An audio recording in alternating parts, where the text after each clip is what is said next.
The truth about abs. How important are abs? Matt, you're in the 20s. I'm in my 50s.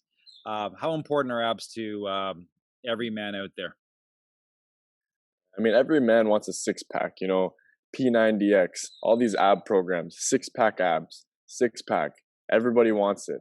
So at the end of the day, you have a pretty scrawny body. You don't have the biggest arms. You don't have the biggest chest. You're not that jacked up. If you have a nice centerpiece six pack, it looks good. Bottom line, you're at the beach, you got a six pack, looks great. Yeah, we saw that the other day. We saw this pretty scrawny guy, but he had the perfect six pack. He was unbelievably lean in his midsection.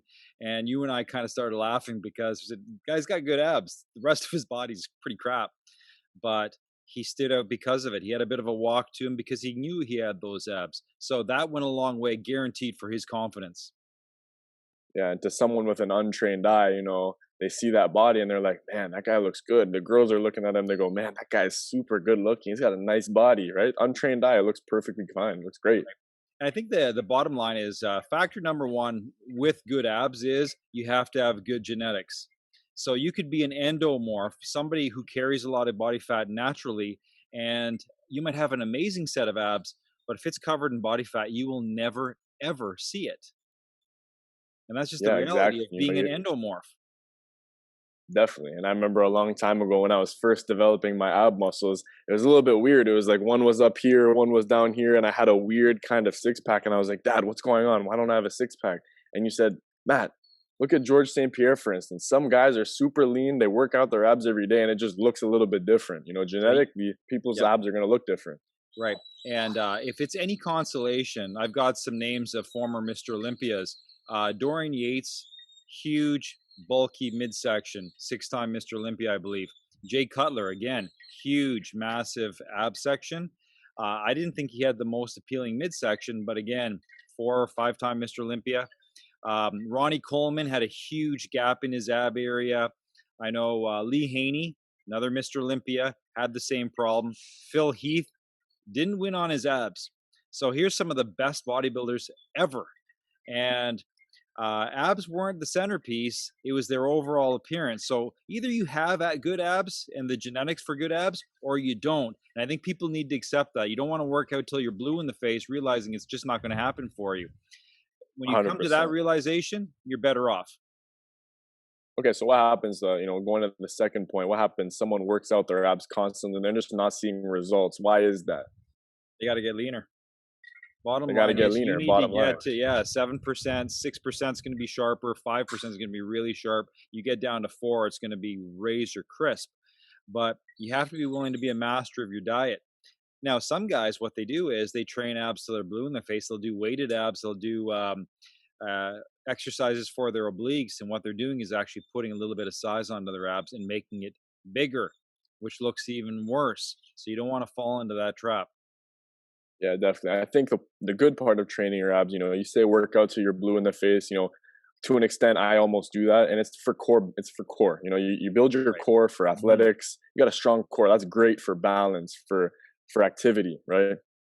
Right, between your upper thighs, your hips, and your abdominals, that's your core. So if you're in any kind of performance sport, you want to have good abs for that reason, not for the aesthetics of it. Because, like I said, you want to get good sharp abs. Be the master of the kitchen. Be the master of smart cardio. Be the master of smart weight training, so you can have that six pack Definitely. because of your leanness. I was doing maybe 300 reps a day every single day with you, and we're like, we're gonna get six pack abs, and to an extent, I got a pretty good six pack and it was good, and it was good. And then a few weeks later, I started actually getting into my basketball season. And I'm like, Dad, I'm not working out abs at all, and my abs are getting better. Is it like, what's the key Yeah, here? And you're like, exactly. Matt, it's because Right. you're working out more. It's because Yeah. you're doing more cardio. Right. So what ends up happening is you obviously people know this. You increase your output, so therefore you're burning body fat. And if you can, in a very controlled way, reduce your input and have some smart input, meaning food into your body, have a bit of a caloric deficit, you're going to see those abs over time if you're consistent.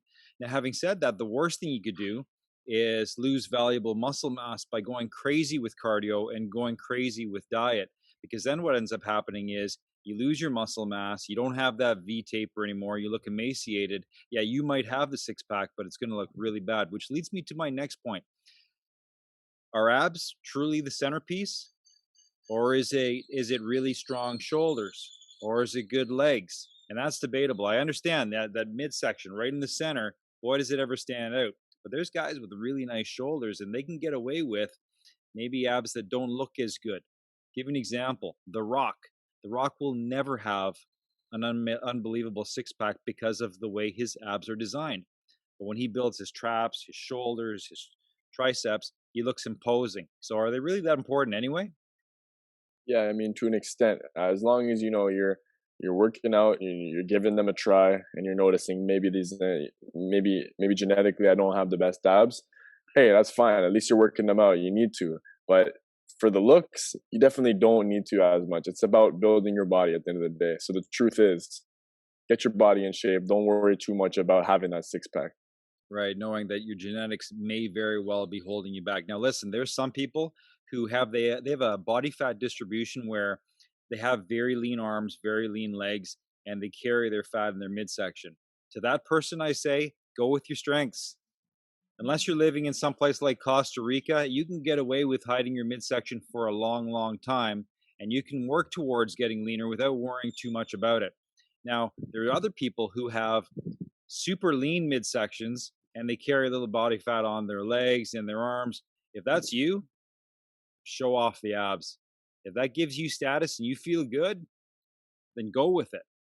Right. And that Totally. third person who loses, they have their body fat distributed equally throughout their body. That's slow and steady. Increase your cardio, increase your weight training, your activity just a little bit, lower your food just a little bit. So you're in a caloric deficit, not always, but for the most part, 6 days a week. And then you'll watch that body fat slowly come down and you're going to get that razor sharp six pack. That's probably the best approach. You never want to do this quick fix thing because it doesn't work. There's Yep. consequences to that, as we talked about. So that's the truth about abs. Bottom line.